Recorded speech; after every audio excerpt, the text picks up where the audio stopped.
O ar no barracão 13 de Birkenau não era apenas frio.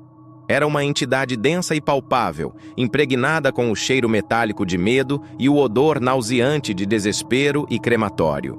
Lali Sokolov, antes um dandy eslovaco com paixão por ternos bem cortados e pela vida, agora era apenas um número. 32407, gravado de forma grosseira em seu antebraço. Sua nova realidade não tinha cores, apenas tons de cinza e a escuridão absoluta do horror. Chegou a Auschwitz em abril de 1942, um dos primeiros transportes de judeus da Eslováquia. Viu o portão da morte, a rampa de seleção onde a vida era decidida com um aceno casual da mão de um oficial da SS, e o terror se alojou em seus ossos. Contudo, Lali possuía um dom, ou talvez uma maldição, que o salvaria. Ele falava várias línguas: eslovaco, alemão, húngaro, russo, romeno e um pouco de francês e ídish.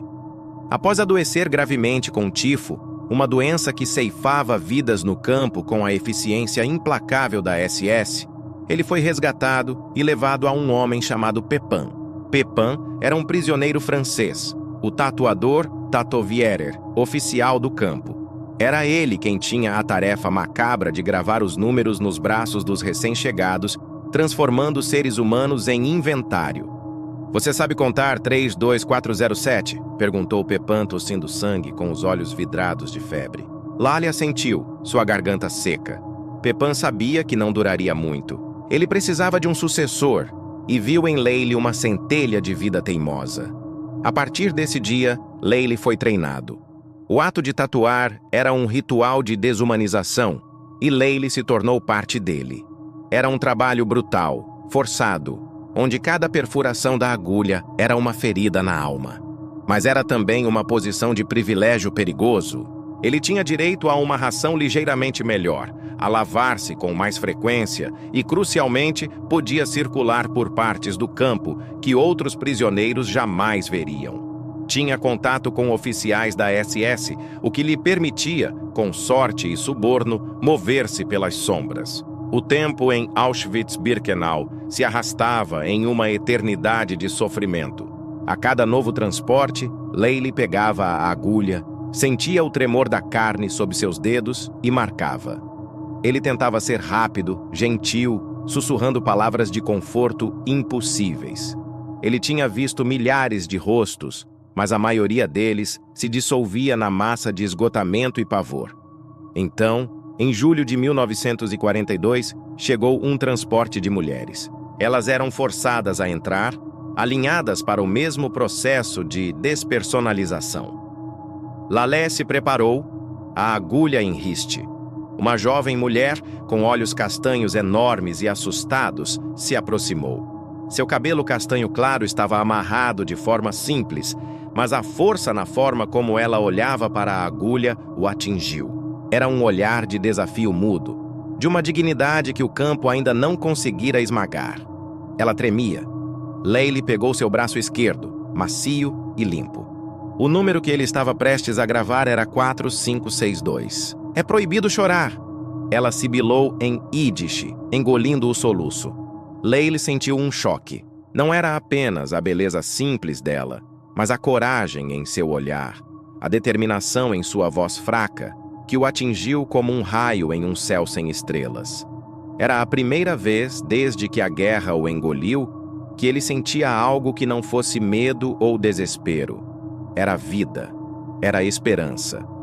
"Eu sou Lali, Riddle 407. Ele sussurrou, a voz tensa, enquanto a agulha perfurava. Ele deliberadamente fez o trabalho o mais suave possível.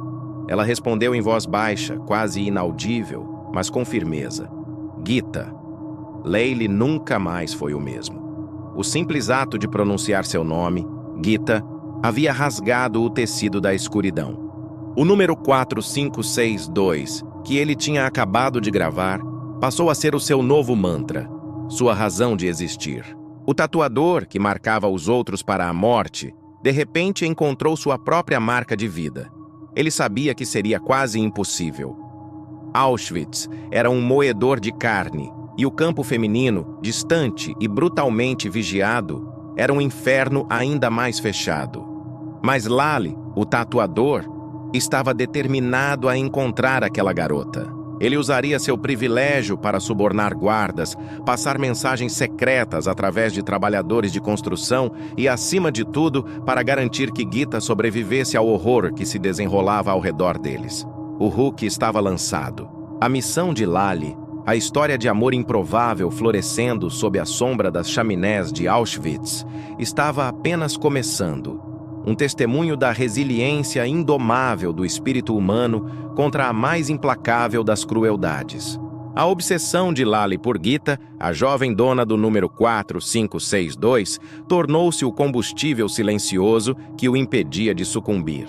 Ele operava em uma linha tênue entre a vida e a morte, usando sua posição como Tätowierer para construir uma rede de contatos e subornos que eram sua única defesa e sua única esperança. Os privilégios eram limitados, mas vitais. Rações extras, a capacidade de negociar com os guardas da SS e a permissão para entrar em áreas restritas como o campo cigano, que seria liquidado em 1944, e, crucialmente, as proximidades do campo feminino BIA. Lally usou todo o seu conhecimento de idiomas e sua astúcia inata para subornar um oficial da SS de confiança duvidosa, um homem chamado Baretsky, que se tornou seu cúmplice forçado. Baretsky, um homem brutal mas viciado em álcool e pequenos luxos, aceitava os diamantes e joias que Lally recebia, fruto de sua segunda atividade: a coleta e troca de valores das roupas e pertences dos prisioneiros recém-chegados antes que os nazistas os confiscassem totalmente.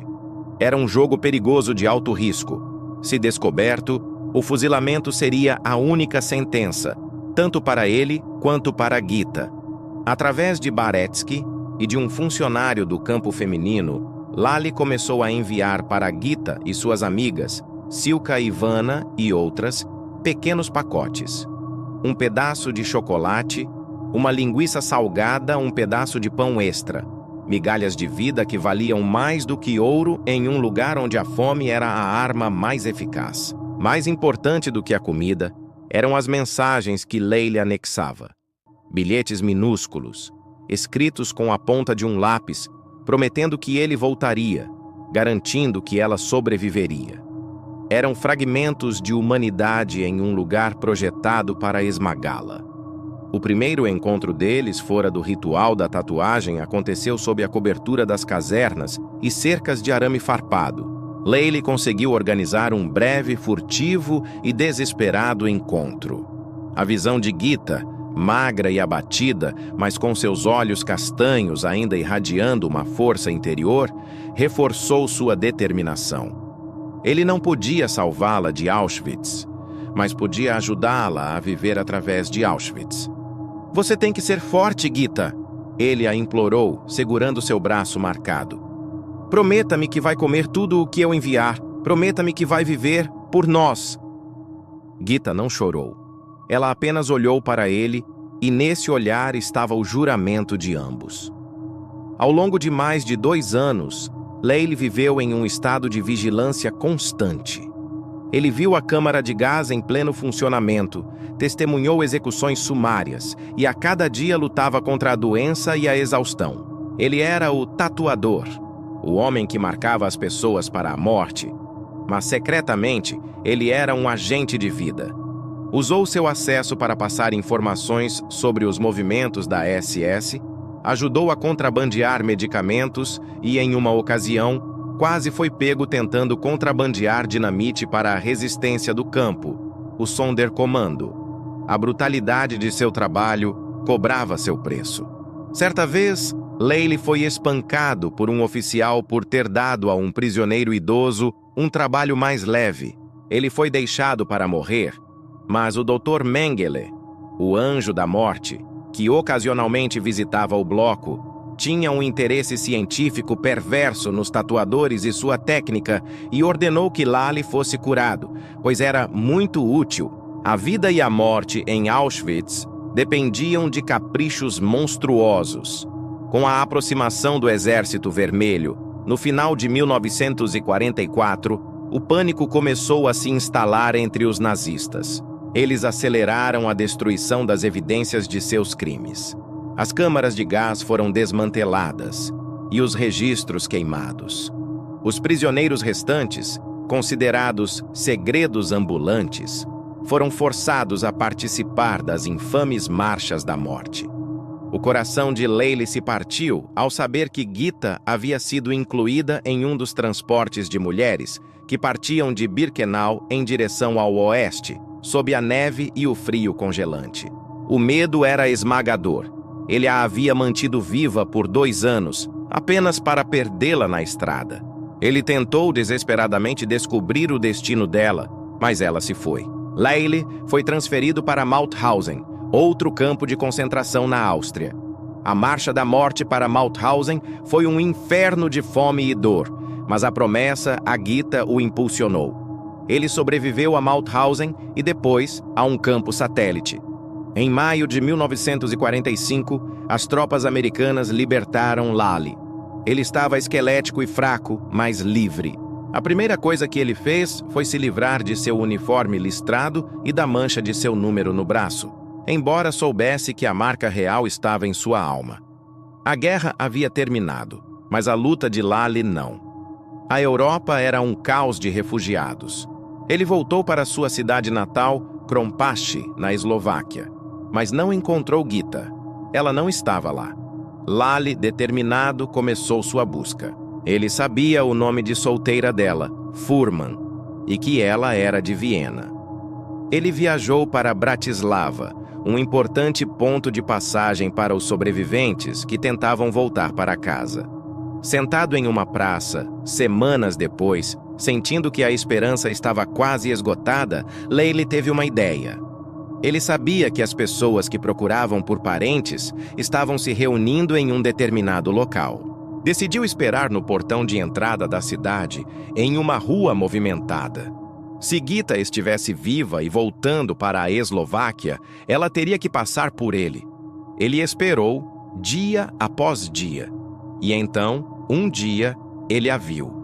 Não em uma multidão como imaginara, mas caminhando pela rua, vindo da direção da estação de trem.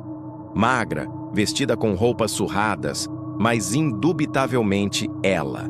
Seu cabelo estava mais longo, seus olhos ainda grandes e profundos. "Gita!" ele gritou, o nome rasgando sua garganta. Ela se virou, levou a mão à boca e uma lágrima escorreu de seu olho. Ele correu até ela e eles se abraçaram no meio da rua, os números 32407 e 4562, se encontrando finalmente em um abraço de vida, desafiando a memória das chaminés. Eles se casaram em outubro de 1945. Layli Sokolov e Gita Furman, o tatuador e o número, sobreviveram ao inferno para construir um futuro. Eles emigraram para a Austrália em 1949, onde tiveram um filho, Gary. Por décadas, Layli manteve sua história em segredo, temendo ser rotulado como colaborador por ter trabalhado para a ASS, mesmo que sob coerção, e por motivos de sobrevivência e amor. Somente após a morte de Gita em 2003, Layli, já com mais de 80 anos, finalmente sentiu-se capaz de contar a história completa, o relato real e sombrio de como o amor pode nascer e florescer, até mesmo no solo mais devastado da história humana. Sua história não era sobre a tatuagem, mas sobre o juramento que selava: viver. E eles cumpriram.